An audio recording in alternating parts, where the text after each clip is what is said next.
Hello നമസ്കാരം. ഞങ്ങളെ നമ്മുടെ വടക്കുംപാട് സൈറ്റിലേ നമ്മുടെ സിറ്റ് ഔട്ടിന്റെ വർക്ക് ഏകദേശം കഴിഞ്ഞിട്ടുണ്ട്. അപ്പോൾ ഞാൻ കാണിച്ചു തരാം. അപ്പോൾ ഇത് കണ്ടോ, നമ്മൾ സ്റ്റെപ്പ് ഗ്രാനൈറ്റ് ഒരു ബോക്സ് ടൈപ്പ് ആയിട്ടാട്ടോ ചെയ്തേക്കുന്നത്. 45 കട്ട് ചെയ്തിട്ട് ബോക്സ് ആക്കിയിട്ടാണ് സ്റ്റെപ്പ് ചെയ്തേക്കുന്നത്. അപ്പോൾ അതുപോലെ തന്നെ സിറ്റ് ഔട്ടിൽ ബോർഡറും കൊടുത്തിട്ടുണ്ട്. അപ്പോൾ ആ ബോർഡർ തന്നെ ഇങ്ങോട്ട് ഇറക്കി. ഇനി തൂണെല്ലാം ഈ 6x4 ടൈൽ തന്നെയാട്ടോ ചെയ്യുക. തൂണ് ചെയ്യുന്നുണ്ട്, ഒരു 6 അടി ഹൈറ്റിന് തൂണ് ചെയ്യുന്നുണ്ട്. ടോപ്പിലൊരു ഗ്രാനൈറ്റ് ബോർഡറും കൊടുക്കുന്നുണ്ട്. അപ്പൊ അതുപോലെ തന്നെ ഇവിടെ തറയും കാര്യങ്ങളും ഇനി ഒട്ടിക്കാൻ കേട്ടോ, തറ ഒട്ടിക്കാനുണ്ട്. അപ്പൊ അതിന്റെ ഇതെല്ലാം 45 അടിച്ച് വെച്ചതാ. ഇപ്പൊ ഇനി ഇത് നാളെ ഇതെല്ലാം ഒട്ടിക്കണം. ഇവിടെ ഒരു 6 സെന്റിയുടെ പീസ് ഇങ്ങനെ വരും തറയ്ക്ക്. അപ്പോ അതുപോലെ തന്നെ ഇത് ഈ സൈഡിലും ഉണ്ട് 45 ഒട്ടിക്കാൻ.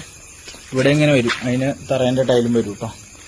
ഏതാ ലുക്ക് നോക്കിയ ഗ്രാനൈറ്റ്, ഔ കണ്ണാടി പോലെയുണ്ട്. വൈറ്റിന് നല്ല മാച്ചായിട്ടുണ്ട് കേട്ടോ, നല്ല രസമുണ്ട്. അപ്പൊ ഇങ്ങനെയൊക്കെ കാര്യങ്ങള്. അപ്പൊ അകത്തെ സ്റ്റെയർ കേസ് ഇതുപോലെ തന്നെ 45 കട്ട് ചെയ്തിട്ട് ചെയ്താട്ടോ.